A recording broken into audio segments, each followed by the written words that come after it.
yaşımı silmedin niye?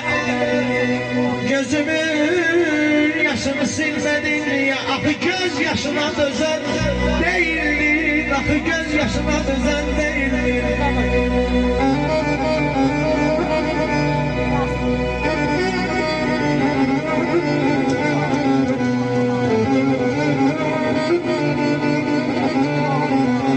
Hicran aramıza saldı bir deniz.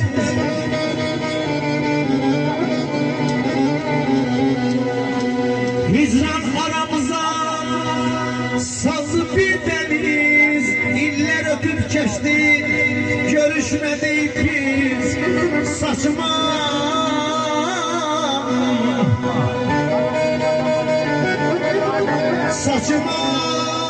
ben düştüm, vaxtsız, vədəsiz. Sen ki saçma ben düzen değildin, sen ki saçma ben düzen değildin.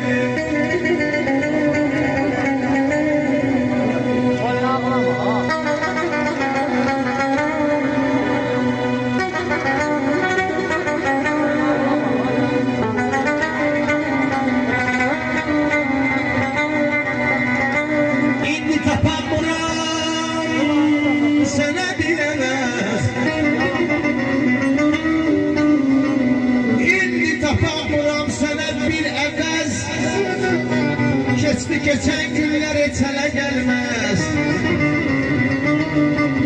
Benim hatirimden ayfer hiç vaxt silinmez. Benim hatirimden hiç vaxt silinmez. Geçen günler